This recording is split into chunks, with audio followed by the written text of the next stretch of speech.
Começa mais uma edição do Porta Estreita, o podcast semanal com temas bíblicos que ajudará você no aperfeiçoamento da vida cristã. Assine o Porta Estreita no iTunes, Google Podcast, Spotify e nas principais plataformas.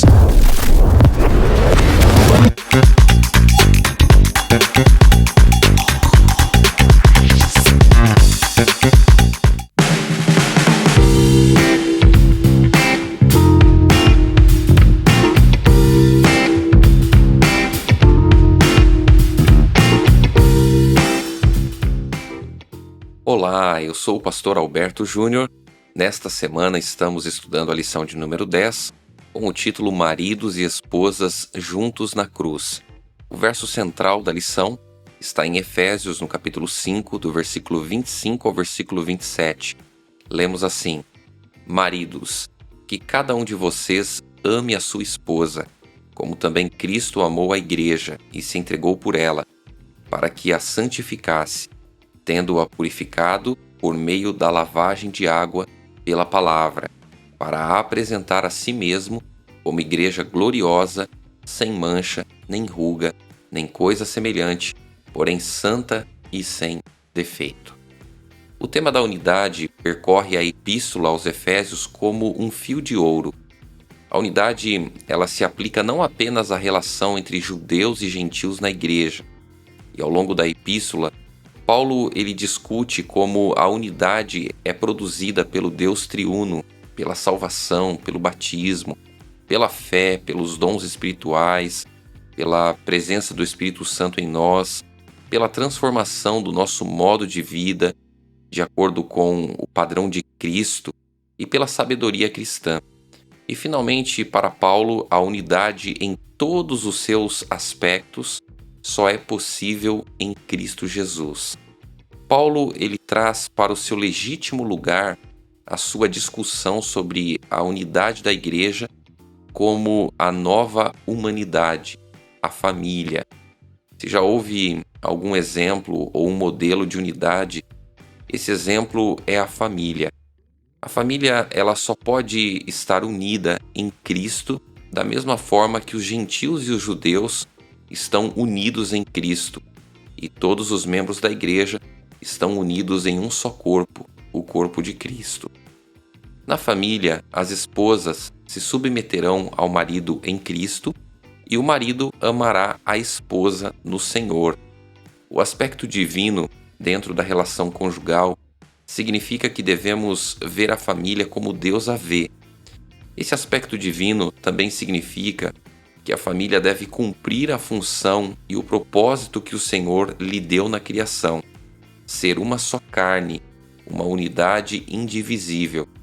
Os dois são um, mas não apenas por causa dos benefícios mútuos, mas porque Deus assim os criou, porque Deus ordenou que fosse desse jeito.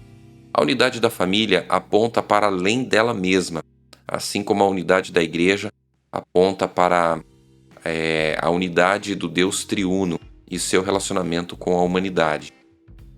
O estudo da lição ele se concentra em 3 temas principais. O primeiro, a unidade no relacionamento entre marido e esposa. O segundo, a única maneira pela qual a família mantém a sua unidade é estar no Senhor, o que significa que os membros da família se submetem uns aos outros conforme designado por Deus na criação e como foi confirmado pelo amor sacrificial de Jesus. E o terceiro ponto, uma família que está no Senhor não deveria experimentar abusos, adultério ou violência, pois no Senhor, marido e esposa aprendem a se respeitar e amar. Bom, Efésios capítulo 5, do verso 21 ao verso 33, é uma discussão cristológica e eclesiológica. Como em outras epístolas, Paulo mistura uma sólida discussão teológica, a doutrina de Cristo e a doutrina da igreja, em suas considerações práticas. A teologia bíblica não existe simplesmente com o propósito de conceber um sistema intelectual bonito e coerente. A mensagem prática de Paulo sempre é construída sobre o fundamento sólido da teologia bíblica.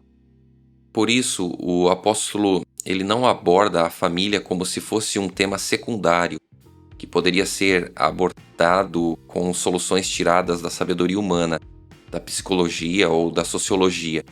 Em vez disso, ele coloca a sua discussão sobre a família no contexto das doutrinas cristãs: Deus, a criação, Cristo, a salvação e a igreja.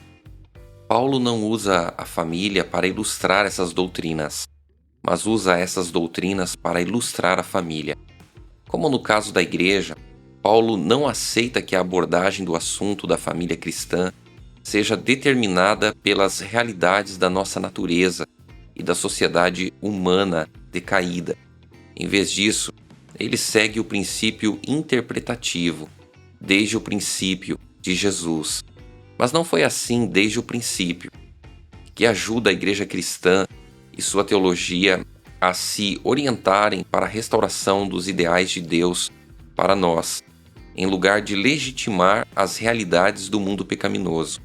A forma como Paulo fala sobre a família no contexto dessas doutrinas cristãs fundamentais mostra que a família cristã não pode ser submetida a concessões. A linguagem de submissão e amor, referindo-se às relações entre homem e mulher, tem causado debates, atraindo até críticas para o cristianismo, sendo considerado misógino. No entanto, essas reações estão baseadas na compreensão equivocada da mensagem. Vários pontos podem nos ajudar a entender melhor essa passagem. O primeiro ponto: as atitudes do marido e da esposa vêm do contexto de submissão de um ao outro, como resultado de serem cheios do Espírito Santo. Segundo ponto: a esposa se submete ao marido não como a um chefe, mas como a Cristo, seu Salvador e protetor. O significado de submissão é manter o marido em alta consideração, respeitando, reconhecendo e apreciando seu esposo como protetor e auxiliador. A Bíblia não apresenta nenhum fundamento para a ideia de considerar a esposa inferior ao marido e, portanto, em sujeição a ele como a um superior. Ao contrário, Paulo ensina a atitude correta de humildade e respeito que a esposa deve ter pelo marido.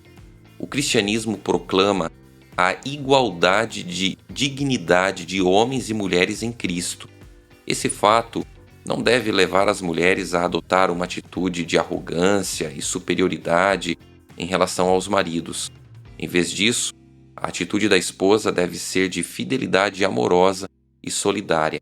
Terceiro ponto: os maridos, por sua vez, devem se lembrar de que as mulheres percebem o amor em termos de cuidado e proteção.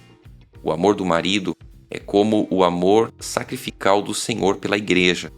Paulo ensina o homem a ter a atitude de humildade, apreço e amor pela esposa. O quarto ponto: é verdade que Paulo comparou a submissão da esposa com a submissão da igreja e o amor do marido com o amor de Cristo. Contudo, ele não faz essa comparação de forma vaga, misturando conceitos teológicos, dando assim base para relacionamentos hierárquicos entre homens e mulheres ou para uma visão sacramental do casamento. Pelo contrário, o apóstolo ele imediatamente qualifica sua comparação e explica com muito cuidado exatamente o que ele quis dizer e quais são os pontos de comparação. Essa comparação se refere às atitudes e formas de se submeter um ao outro e de expressar o amor. João Crisóstomo, o famoso pregador e patriarca da igreja em Constantinopla, usou suas habilidades para descrever o amor do marido por sua esposa.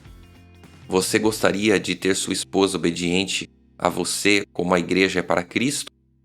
Tome o mesmo cuidado providencial por ela, como Cristo tem pela igreja, mesmo que lhe seja necessário dar a vida por ela e ser cortado em pedaços 10.000 vezes, e suportar e sofrer qualquer sofrimento não o recuse. Embora você deva passar por tudo isso, ainda assim você não vai ter nem chegado perto de fazer algo como Cristo fez, pois você está fazendo isso por alguém a quem já está ligado, mas ele o fez por alguém que virou as costas para ele e o odiou. Da mesma forma, quando ele colocou a seus pés aquela que lhe deu as costas, que o odiava, desprezava e ignorava, não por ameaças, nem por violência, nem por terror, nem por qualquer outra coisa do tipo, mas por seu amor incansável. Assim também se comporte para com sua esposa. Sim, embora você a veja o menosprezando, desdenhando e ignorando, ainda assim, por sua grande consideração por ela, pelo amor, pela bondade, você poderá colocá-la a seus pés, pois não há nada mais poderoso para influenciar do que esses laços, e especialmente para o marido e a mulher. Alguém poderá ser capaz, talvez, de prender um servo pelo medo, mas nem mesmo ele, pois logo ele começará a escapar e irá embora. Mas a companheira de sua vida, a mãe de seus filhos, a base de todas as suas alegrias, nunca deve ser acorrentada pelo medo e pelas ameaças, mas com amor e bom humor, pois que tipo de união é essa em que a esposa treme pelo marido, e que tipo de prazer sentirá o próprio marido se morar com sua esposa como se fosse uma escrava e não como uma mulher livre? Sim, embora você deva sofrer alguma coisa por causa dela, não a repreenda, pois nem Cristo fez. Interessante esse texto de João Crisóstomo, mostrando aí, ele tentando descrever, o amor do marido por sua esposa. Bom, Efésios capítulo 5, do verso 21 ao verso 24, nós temos aqui um conselho para as esposas. O verso 21 diz assim: sujeitando-vos uns aos outros no temor de Cristo. As mulheres sejam submissas ao seu próprio marido, como ao Senhor, porque o marido é o cabeça da mulher, como também Cristo é o cabeça da igreja, sendo este mesmo o Salvador do corpo. Como, porém, a igreja está sujeita a Cristo, assim também as mulheres sejam em tudo submissas ao seu marido. Paulo, ele introduz um conselho geral para alcançar a unidade, a submissão mútua, entre marido e esposa.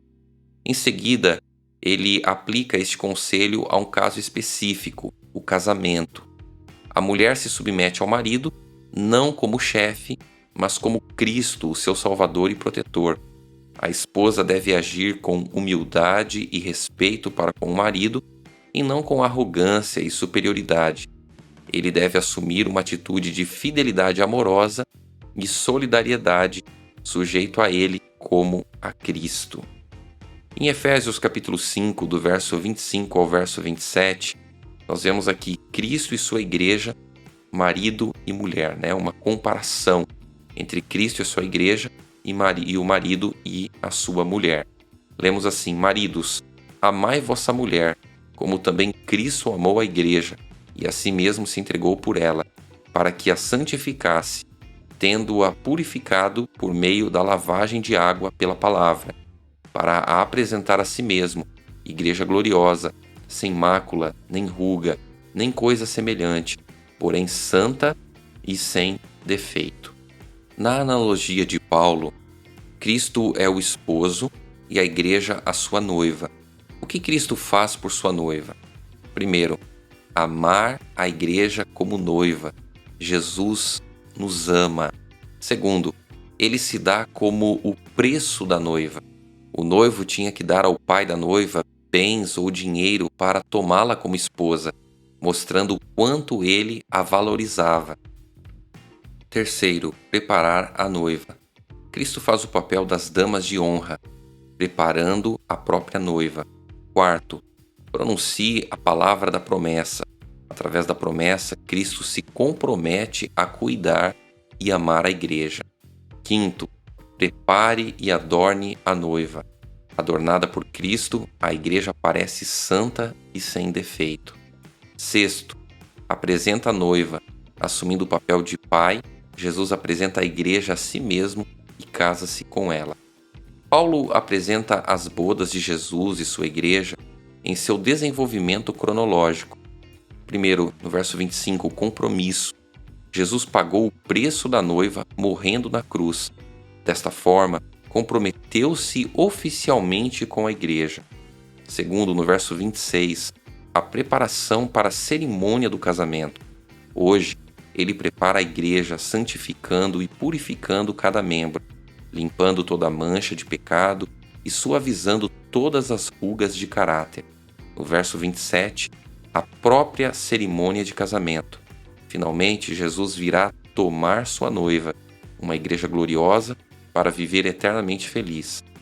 Será que hoje eu estou me preparando para o casamento?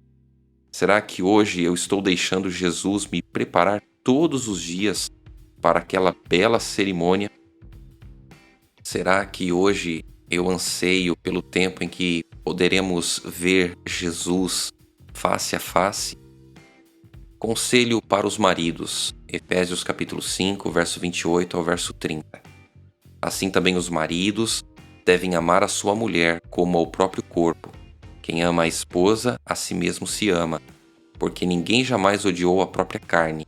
Antes, a alimenta e dela cuida, como também Cristo faz com a igreja, porque somos membros do seu corpo. Muita dor e tristeza foram causadas por um mau uso das palavras dirigidas a Eva. Desejarás o teu marido e ele te dominará. Gênesis capítulo 3, verso 16. Ciente disso, Paulo quer que os maridos entendam como devem agir com suas esposas. Primeiro, amá-la como Cristo amou a igreja, disposto a dar a vida por ela. Se você já foi tentado a tratar a sua esposa duramente, você deve se lembrar de que ela faz parte de si mesmo e que, ao maltratá-la, você mostra que não a ama e também não ama a si mesmo. Aquele que exerce domínio errado e prejudica sua esposa maltrata o seu próprio corpo, sua própria carne e seus próprios ossos. Cristo e sua igreja, uma só carne. Efésios capítulo 5, do verso 31 ao verso 33. Eis porque deixará o homem a seu pai e a sua mãe, e se unirá à sua mulher, e se tornarão os dois uma só carne.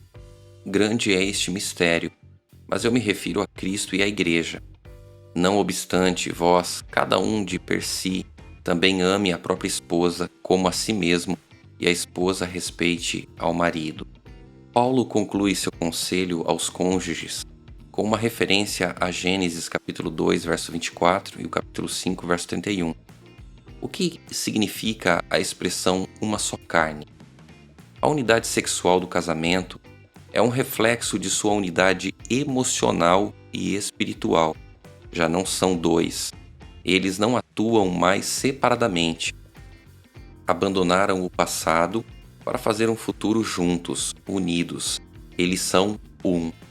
Este é um mistério, um dom divino que Paulo aplica espiritualmente a Cristo e a sua igreja. A igreja não pode existir separada de Cristo, mas depende da sua união com Jesus.